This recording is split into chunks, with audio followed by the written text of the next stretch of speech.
प्रसारित करीत आहोत हॅलो डॉक्टर हा फोन इन कार्यक्रम.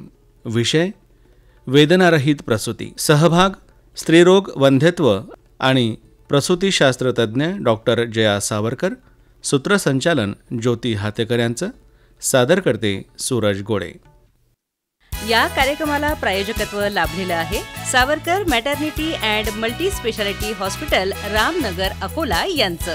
सावरकर हॉस्पिटलला उपलब्ध सेवा: प्रसूतीपूर्व सल्ला, मार्गदर्शन, गर्भवती महिलांची तपासणी, विवाहपूर्व तपासणी आणि उपचार, वंध्यत्व निवारण आणि उपचार, मासिक पाळीच्या समस्या, नॉर्मल आणि सिझेरियन डिलिव्हरी, कुटुंब नियोजन शस्त्रक्रिया, शासनमान्य वैद्यकीय गर्भपात केंद्र, गर्भपिशवीचे आजार आणि उपचार, अंडाशय आणि गर्भनलिका उपचार, दुर्बीणद्वारे अत्याधुनिक शस्त्रक्रिया, कॅन्सर निदान आणि शस्त्रक्रिया, रजोनिवृत्ती सल्ला आणि उपचार, पॅपेस्मियर तपासणी, piles, hernia, hydrocele, sonography, appendix, kidney stone, पोटांचे विकार आणि स्तनांच्या गाठींवरती उपचार. अधिक माहिती करता संपर्क 7070727260.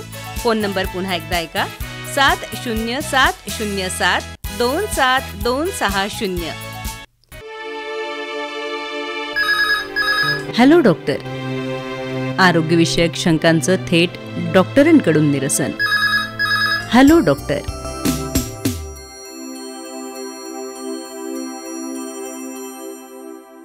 श्रोतेहो नमस्कार. हॅलो डॉक्टर या कार्यक्रमामध्ये मी आपलं स्वागत करते आहे. आज आपला विषय आहे वेदनारहित प्रसूती म्हणजेच पेनलेस डिलेव्हरी. आणि आपल्या शंकांना, प्रश्नांना उत्तर देण्यासाठी आमंत्रित तज्ज्ञ आहेत स्त्रीरोग, वंध्यत्व आणि प्रसूतीशास्त्र तज्ज्ञ डॉक्टर जया सावरकर. डॉक्टर नमस्कार. नमस्कार डॉक्टर. आज आपण विषय दिलेला आहे वेदनारहित प्रसूती. तर त्या बाबतीत आपण आपल्या श्रोत्यांना उत्तरं देणार आहोत. श्रोत्यांचे कॉल्स येईपर्यंत आपण काही प्रश्न घेऊया. सर्वात आधी मला हे विचारायचं आहे की ही वेदनारहित प्रसूती जी आहे तर ती म्हणजे काय, आपण काय सांगू त्याच्या बाबतीत? वेदनारहित प्रसूती म्हणजे ॲक्च्युली नॉर्मल डिलिव्हरीमध्ये ज्या तुम्हाला कळा येतात त्या कळा आपण कमी करण्यासाठी, म्हणजे कळा कमी नाही होत पण तुम्हाला ज्या वेदना जाणवतात त्या वेदना कमी करण्यासाठी आपण इंजेक्शन्स देतो, काहीतरी मेडिकेशन्स देतो. त्याच्यामुळे ज्या कळाचं जे पेन आहे, जे तुम्हाला जाणवतं ते जाणवत नाही, पण कळा तुम्हाला येतात. कळा कशा येतात त्या तुम्हाला जाणवतात. तर आणि त्याच्यामुळे तुमचं पेन कमी झाल्यामुळे तुमचं जे नॉर्मल डिलिव्हरीची जी प्रोसेस आहे, जी प्रक्रिया आहे ती स्मूथ होते आणि तुम्हाला त्रास त्याचा होत नाही.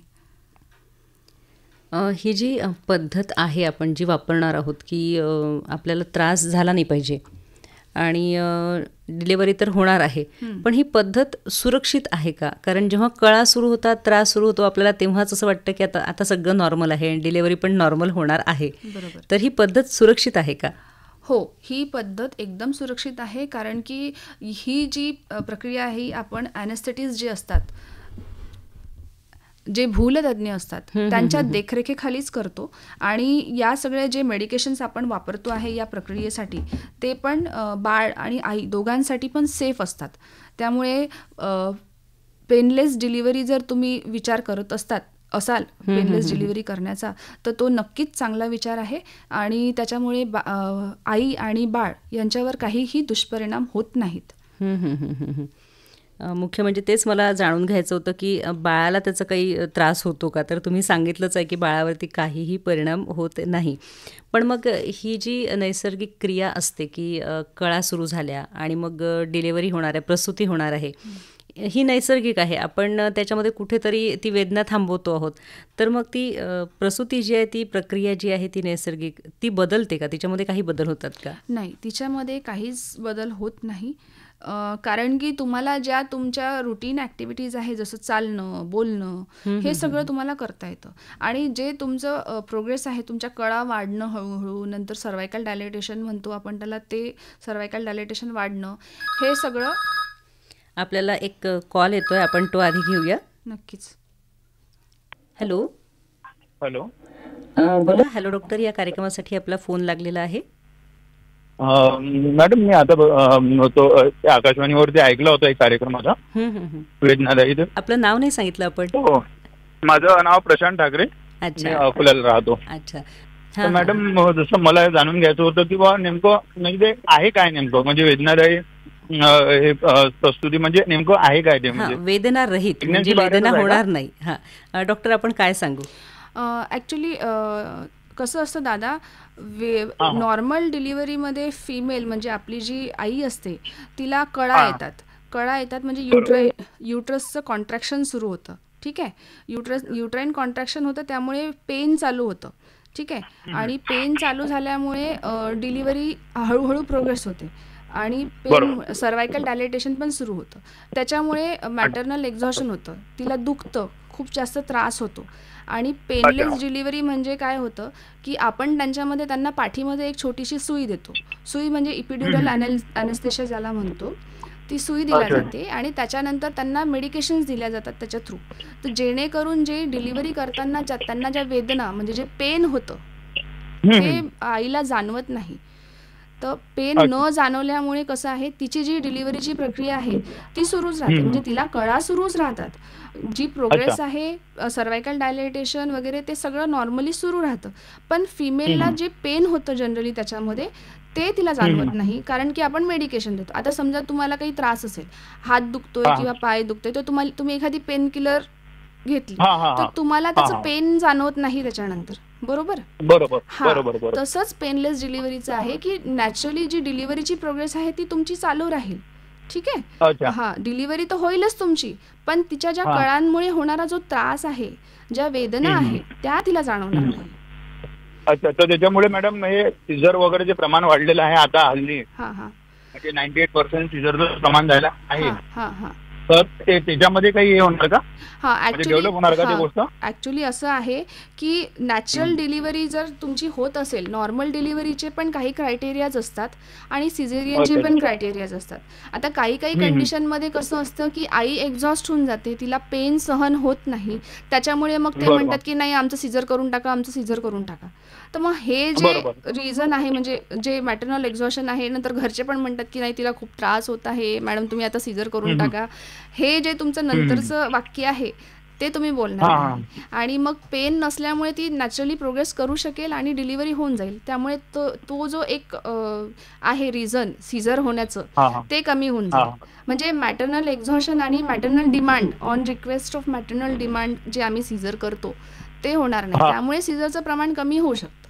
पण जे सिझरचे ॲब्सोल्यूट रिझन्स आहे की ज्याच्यामुळे नाही जसं बाळाच्या भोवती पाणी खूप कमी आहे, किंवा नाळेचे 2 वेडे आहेत, किंवा मग बाळाला ब्लड फ्लो कमी आहे, किंवा बाळाने पोटामध्ये शी केली आहे, किंवा बाळाचं डोकं खाली येत नाही आहे, किंवा खालची जागा जी आहे नॉर्मल डिलिव्हरीसाठी ॲडिक्वेट नाही आहे, हे जे रिझन्स आहे हे ॲब्सोल्यूट रिझन्स आहे. याच्यामध्ये तुम्हाला सिझेरियन करावंच लागतं.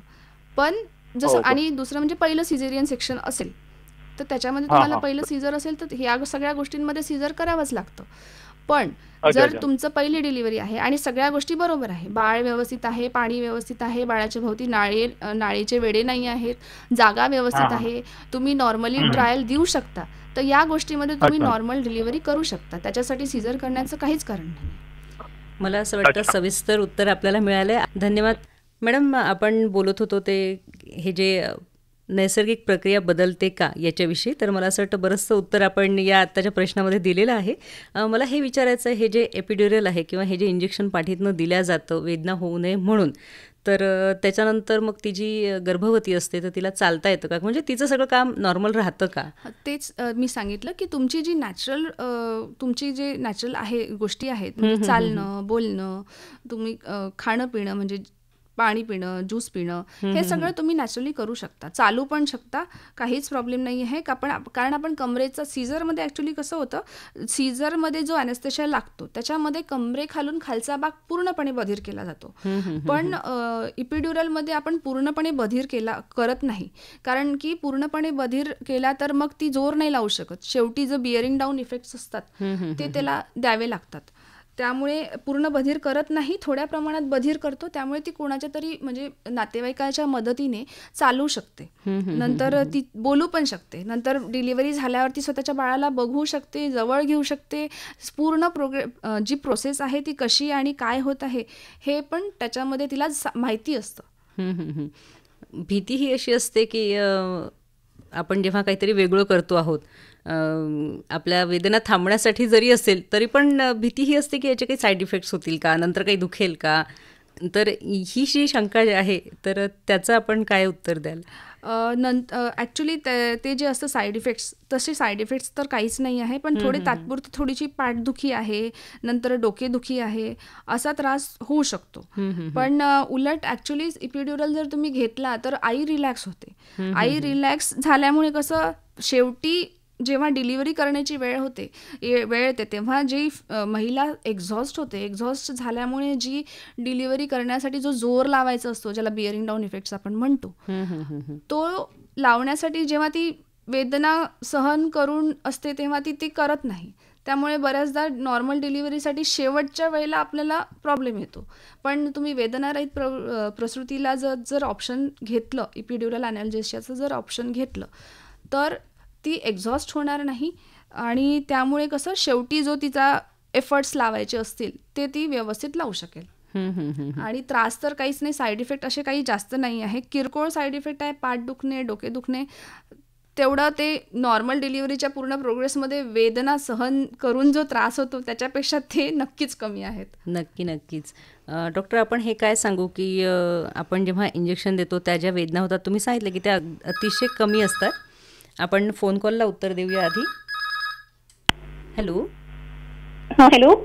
आकाशवाणी अकोला केंद्र आणि हॅलो डॉक्टर या कार्यक्रमासाठी आपला फोन लागलाय. मी रीता जाधव बोलते आहे. मला हे विचारायचं, पेनलेस डिलिव्हरी ही पद्धत किती बाळपणासाठी उपयोगी ठरू शकते? अच्छा. म्हणजे पहिल्या किंवा काय सांगू डॉक्टर आपण, किती बाळपणासाठी म्हणजे किती वेळा तुम्ही करू शकता असंच? म्हणजे पहिल्या ॲक्च्युली करू शकतो आपण. पहिल्या वेळेला जर तुमचं सीझर झालेलं असेल तर नेक्स्ट टाइम जर तुम्हाला नॅचरल कळा आल्या असतील आणि तुमचा प्रोग्रेस व्यवस्थित असेल तर आपण करू शकतो. कारण की पहिलं सीझर असेल तर आपण जे कळा वाढण्याचे इंजेक्शन देतो जनरली नॅचरल डिलिव्हरी होण्यासाठी, ते आम्ही सिझेरियनमध्ये देऊ शकत नाही. त्यामुळे तुम्हाला जर नॅचरली प्रोग्रेस कळा वगैरे आल्या तर आम्ही देऊ शकतो. म्हणजे आपण जे नॅचरली पहिल्या डिलिव्हरीला जे आपण कळांचे इंजेक्शन, कळा वाढण्याचे इंजेक्शन वगैरे देतो ते आपण पहिलं सिझेरियन असेल त्याच्यामध्ये यूज करू शकत नाही, जास्त प्रमाणात यूज करू शकत नाही. ठीक आहे. पण तुम्हाला नॅचरली कळा आलेल्या आहे, तुमचं प्रोग्रेस चांगलं होत आहे. जनरली आम्ही इपिड्युरल अनॅल्जेसिया 4 सेंटीमीटरच्या नंतरच देतो आणि सगळ्या कंडिशन सोयीस्कर असतील. जर पहिलं सिझेरियन का केलं याचं रिझन जर प्रॉपर असेल की नाही बा, पहिलं सिझेरियन केल्यानंतर पण तुम्ही दुसऱ्या सिझेरियनमध्ये नॉर्मल ट्रायल देऊ शकता. आणि मेन म्हणजे पहिलं सिझेरियन होऊन तुम्हाला 3 ते 4 वर्ष झालेले असतील, म्हणजे तुमच्या गर्भपिशवीचे टाके व्यवस्थित भरलेले असतील, सगळं व्यवस्थित असेल तरच आपण दुसऱ्या डिलिव्हरीच्या वेळेला आपण नॉर्मल ट्रायल देऊ शकतो. आणि तुम्हाला त्याच्यामध्ये पण नॅचरली कळा आल्या पाहिजे. नॅचरली कळा आल्या तरच आपण नॉर्मल डिलिव्हरीसाठी ट्रायल देऊ शकतो. जर नॅचरल कळा नाही आल्या, मग आपल्याला जर गळ्यांचे इंजेक्शन द्यायचे असतील तर त्या कंडिशनमध्ये आपण नाही करत ते जनरली. कारण की कसं असतं, पहिल्या डिलिव्हरीच्या वेळेला, सिझेरियनच्या वेळेला गर्भपिशवीवर चिरा पडलेला असतो, त्यांना टाके लागलेले असतात. आणि टाके लागलेले असल्यामुळे आपण जर अजून वरून कळा वाढवण्याचे इंजेक्शन दिले तर टाक्यांवर जास्त ताण पडतो आणि ते टाके तुटण्याची शक्यता असते. म्हणून नॅचरली जर प्रोग्रेस होत असेल तर we can give trial for the normal delivery आणि त्या कंडिशनमध्ये पण आपण इपिड्युरल अनॅल्जेसिया देऊ शकतो. ठीक आहे. मला असं वाटतं रीताताई तुम्हाला संपूर्ण विस्तृत उत्तर मिळालेलं आहे. तुम्ही कुठल्या गावावरून फोन केलाय तुम्ही? भोरत. बरं, पुन्हा फोन करा. मॅडम, आपण बोलत होतो की हे जे त्यांच्या मनात असतं की बाबा मला नंतर काही त्रास होईल का, तर काय सांगू आपण त्याच्याबद्दल? तेच सांगते की त्याचा नंतर काहीच त्रास होत नाही. थोडंफार पाठदुखी, डोकेदुखी वगैरे चालतं, पण असा काही खूप मेजर असा साईड इफेक्ट नाही आहे. आणि पेनलेस डिलिव्हरी झाल्यामुळे नंतर तुम्हाला असा काही वेगळा काही त्रास होत नाही. हॅलो. आकाशवाणी अकोला केंद्र आणि हॅलो डॉक्टर हा कार्यक्रम. हा मॅडम, मला प्रश्न विचारायचा होता. हां, काय नाव आहे आपलं? प्रवीण हां प्रवीण पाटील. हां, विचारा तुमचा प्रश्न. हे नॉर्मल डिलिव्हरीसाठी नेमकं बायांना करावं काय लागेल, की प्रत्येक जण बायांना त्या सिझर साठीच घेऊन जातात? त्याच्यासाठी डॉक्टर आपण काय सांगू? नॉर्मल डिलिव्हरीसाठी कसं आहे, तुम्ही पूर्ण 9 महिने बाळाची आणि आईची काळजी घेतली पाहिजे. ठीक आहे, पहिलं तर. आणि त्याच्यासाठी सुदृढ बाळ आणि सुदृढ आई असं हवं त्याच्यासाठी. नंतर नॉर्मल डिलिव्हरीसाठी तुमचं बाळाचं वजन तर व्यवस्थित पाहिजेच. नंतर फिमेलनी पण व्यवस्थित खायला प्यायला पाहिजे, सगळं वजन व्यवस्थित पाहिजे, नियमित व्यायाम केला पाहिजे. व्यायाम केला तर मग त्यांचा स्टॅमिनाचा जो असतो तो टिकून राहतो. नंतर 9व्या आणि असं कसं पहिल्या 9 महिन्यामध्ये म्हणजे पहिले 2-3 नंतर 3ऱ्या महिन्यानंतर तुम्ही रेग्युलर व्यायाम करायला पाहिजे. तुमचं वॉक रोज पाहिजे. सेडेंटरी लाईफ म्हणजे स्थूलता जी असते, नंतर प्रेग्नंट झालं की म्हणजे कामं करायचे नाही, एका जागी बसून राहायचं वगैरे मग मी तेच विचारणार होतो आपल्याला.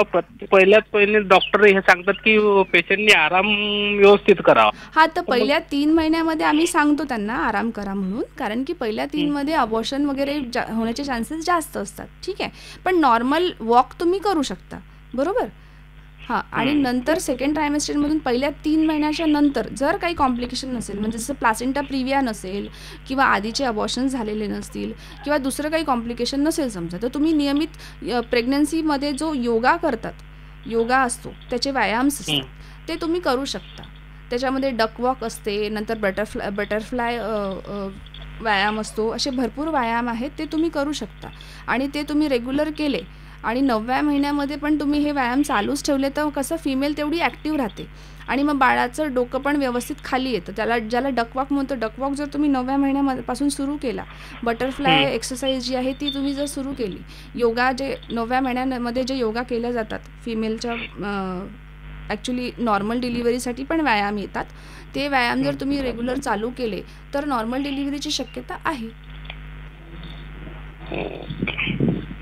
म्हणजे हे आराम जे आहे ते कंटिन्यू नाहीच पाहिजे समजा, सरळ. हां, मग तेच सांगते मी की तुम्हाला फक्त आराम म्हणजे फक्त आराम, बेड रेस्ट वगैरे असं काही नाही आहे. तुम्ही वॉक करा, योगा करा, व्यायाम करा, हे करू शकता, फक्त जास्त प्रमाणात नाही, लिमिटेड असतात या सगळ्या गोष्टी.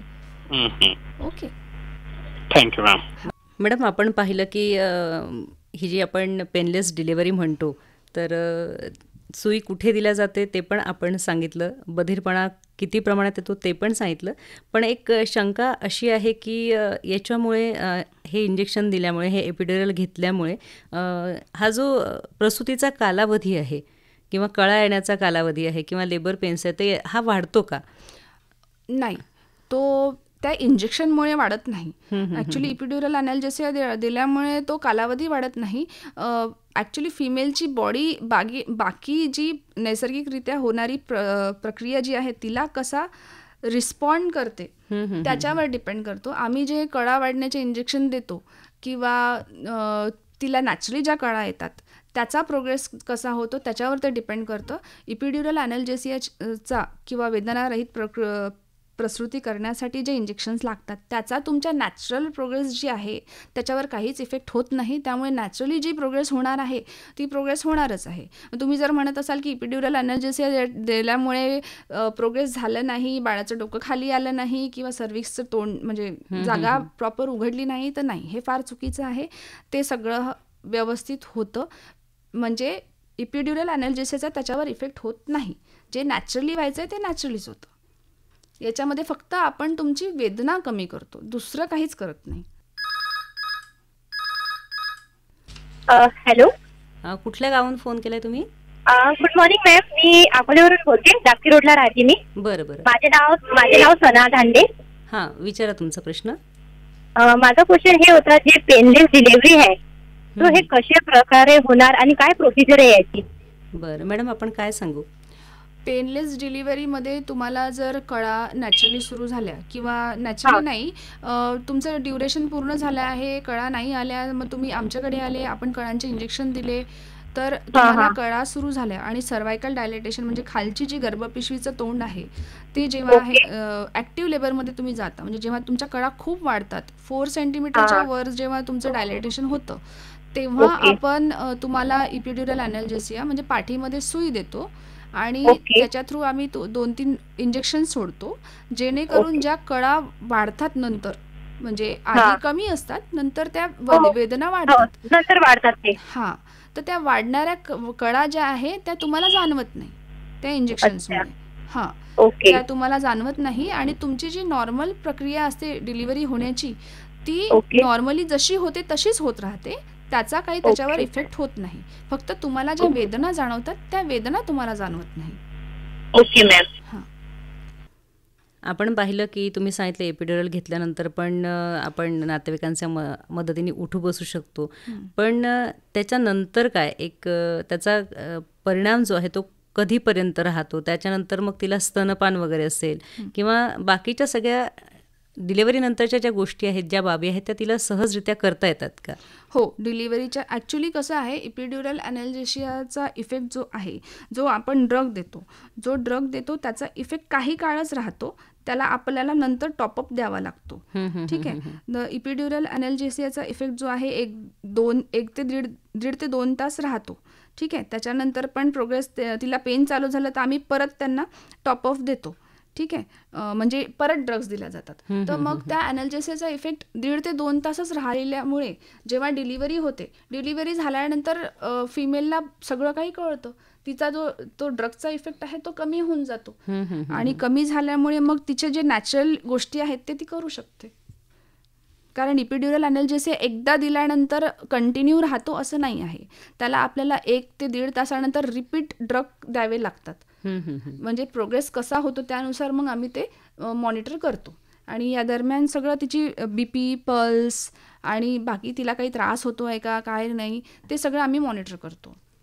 म्हणजे घाबरण्याची अजिबातही आवश्यकता नाही आहे. हे बरेचदा सिझेरियनमध्ये पण जेव्हा तुमच्या पाठीत इंजेक्शन दिलं जातं त्यानंतर खूप स्त्रियांची तक्रार असते की तेव्हापासून आम्हाला कंबरदुखी, पाठदुखी असे त्रास कायमचे जडलेले आहेत. तसं या एपिड्युरलमुळे होतं का पाठदुखी कायमची किंवा कंबरदुखी कायमची जडते का? नाही. ॲक्च्युली सिझेरियनच्या सुईमुळे तुमची पाठ दुखते हे फार चुकीचं रिझन आहे. मेन रिझन असं आहे की तुमची पाठदुखी याच्यामुळे होते की तुम्ही तुमची डिलिव्हरीनंतर प्रॉपर काळजीच घेत नाही. बाळाच्या काळजीमध्ये तुम्ही तुमचे जे सप्लिमेंट्स आहे, तुमचं जे डायट आहे ते सगळं विसरून जातं. त्यामुळे तुम्हाला जे आम्ही सांगतो की तुम्ही 3 महिने कॅल्शियम आणि आयर्न घ्यायलाच हवं ते तुम्ही घेत नाही. आणि दुसरं म्हणजे बाळाला जे फिडिंग करता, बाळाला फिडिंग करताना तुम्ही ताठ बसून पाठीला टेका घेऊन फिडिंग करायला पाहिजे, जे की केल्या जात नाही. फिडिंग करताना जनरली महिला समोर झुकून आणि बाळाच्या जवळ जाऊन फिडिंग करतात. तसं न करता जर मागे व्यवस्थित उशी लावली, पिलो घेतली, मागे ताट बसून बाळाला आपल्या जवळ घेऊन स्तनपान जर केलं आणि तुमचं जे डायट आहे किंवा आयर्न कॅल्शियमच्या गोळ्या आहे हे सगळं जर व्यवस्थित तुम्ही घेतलं तर तुमचा पाठदुखीचा त्रास नक्कीच होत नाही. आणि डिलिव्हरीनंतरही थोडेफार व्यायाम करायलाच पाहिजे. 3 महिने आराम करा, त्याच्यानंतर तुम्ही तुमचा योगा व्यायाम व्यवस्थित चालू केला तर तुमचे पाठदुखीचे त्रास होणार नाही. एक मोबाईल एपिड्युरल असा शब्द पण मी ऐकलेला आहे, तर त्या बाबतीत आपण काय सांगू? ॲक्च्युली मोबाईल इपिड्युरलमुळे काय होतं, प्रसूती दरम्यान वेदना कमी होतात पण तुमच्या पायांना जी कमजोरी असते आणि किंवा बधीरपणा असतो तो तुम्हाला जाणवत नाही. त्यामुळे प्रसूती दरम्यान जी अस्वस्थता जाणवू शकते ती तुम्हाला जाणवत नाही आणि तुम्ही आरामात चालू शकता. मोबाईल इपिड्युरल म्हणजे तेच आहे की तुमचे पाय, मी जसं आधी सांगितलं, स्पायनलमध्ये म्हणजे सिझेरियनमध्ये जसं कमरेच्या खालचा पूर्ण भाग बधीर केला जातो, पण याच्यामध्ये पूर्ण भाग बधीर केला जात नाही. त्याच्यामध्ये तुम्ही चालू शकता कोणाच्या तरी मदतीने आणि बोलू पण शकता, हात हलवू शकता, पाय हलवू शकता. हे सगळे तुम्हाला जे तुमचे जे रुटीन ॲक्टिव्हिटीज आहेत त्या तुम्ही करू शकता.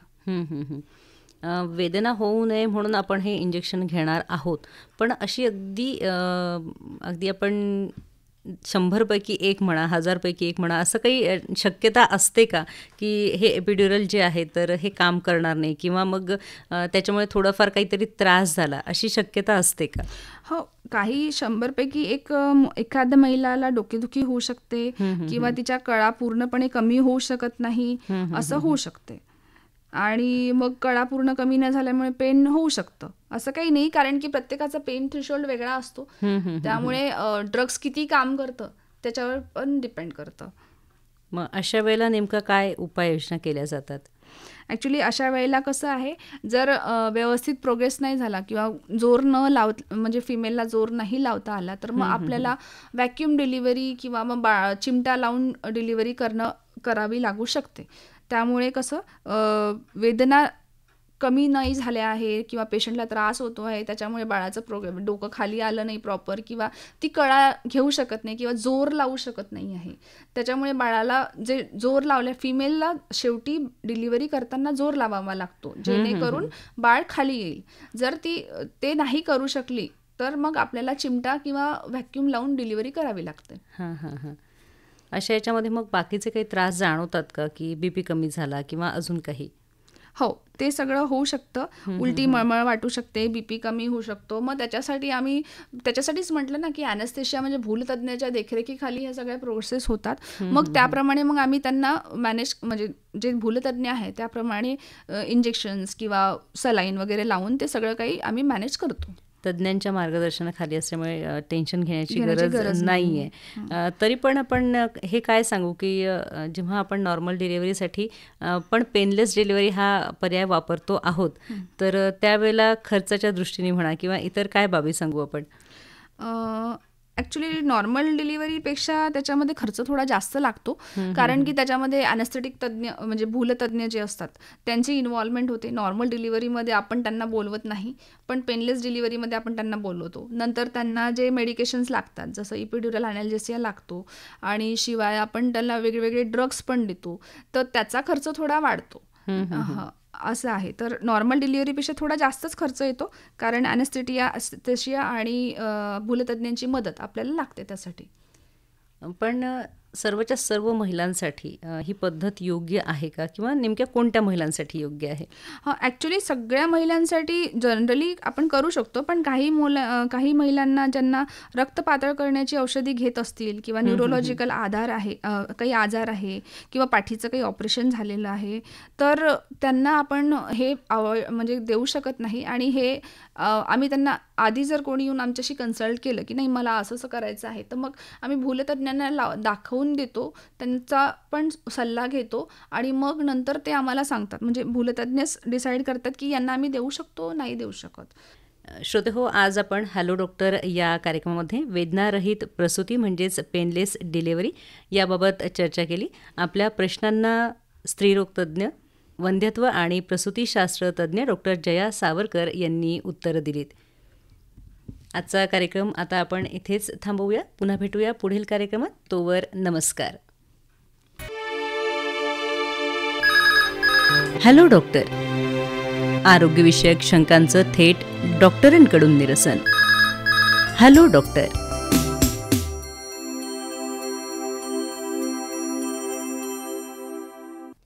या कार्यक्रमासाठी प्रायोजकत्व लाभलं होतं Savarkar maternity and multi speciality hospital, Ramnagar, Akola यांचं.